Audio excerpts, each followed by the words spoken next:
Chers frères et sœurs dans le Christ, bonjour. Ce matin, nous nous retrouvons de nouveau sur notre plateforme pour nous mettre à l'écoute de la parole que l'Église nous propose. Depuis un certain temps, l'Église nous donne à méditer sur les bienfaits, sur les mérites de la foi.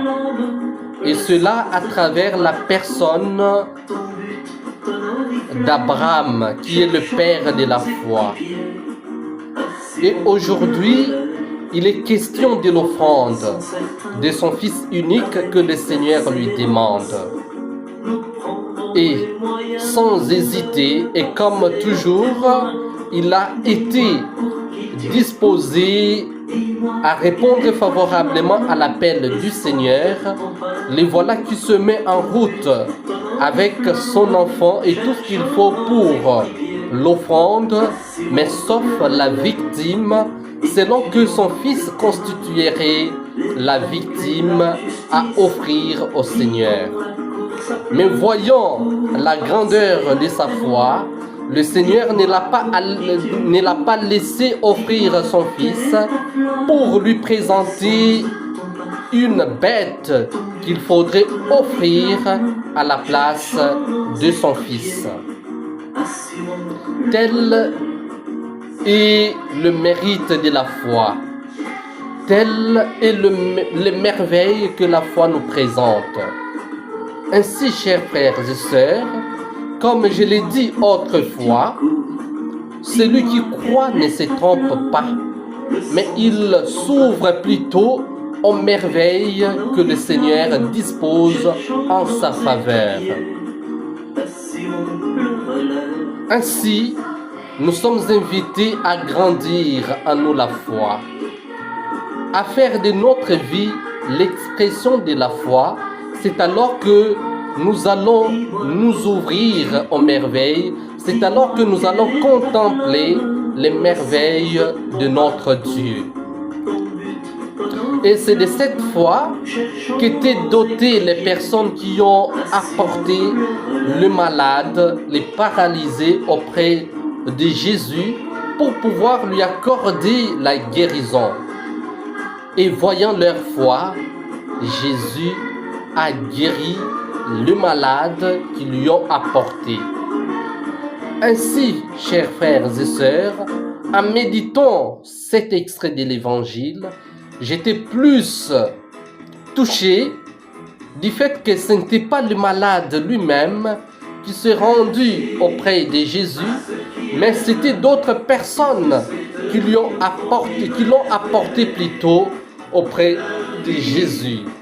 Tel est un signe de la compassion et de l'attention que nous devrions avoir envers nos frères et sœurs qui sont dans les besoins. Et nous aussi, chers frères et sœurs, nous avons des personnes malades dans nos différentes familles, dans nos différentes communautés. Nous avons des personnes malades. Nous avons nos parents, nous avons nos frères et sœurs, nous avons nos beaux-parents, nous avons nos grands-parents malades. Comment nous les traitons?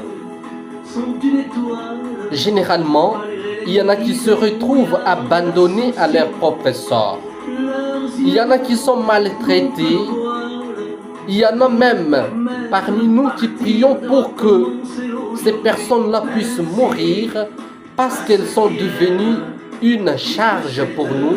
Elles sont devenues un poids pour nous. D'où la solution, c'est de mourir. Ça, ce n'est pas chrétien.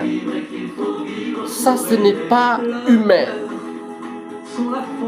Un chrétien, c'est celui qui aime sans aucune condition, qui aime sans attendre rien de retour.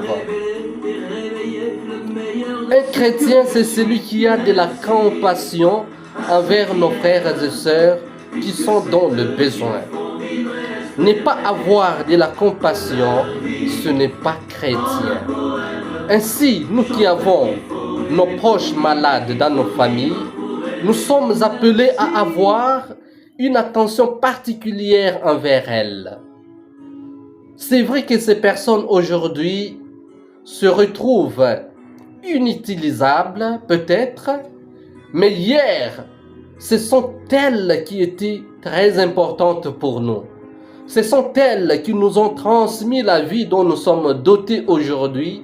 Ce sont elles qui ont transmis la vie à nos partenaires, à nos parents. D'où nous avons le devoir de les soigner, de bien prendre soin d'elles et à ne pas les rejeter comme s'ils étaient des usages uniques, qui n'étaient importants que parce qu'ils nous ont apporté leur contenu et après cela, ils sont des objets à jeter. Mais non, elles sont des personnes dotées de la dignité humaine et dont nous avons le devoir de nous occuper, de bien prendre soin d'elles. Ainsi, chers frères et sœurs, nous sommes appelés en ce jour de grandir en nous la foi, mais aussi à avoir de la compassion et de l'attention envers nos frères et sœurs qui sont dans le besoin et surtout nos frères et sœurs malades qui ont besoin de notre attention, qui ont besoin de notre compassion. Le Seigneur soit avec vous.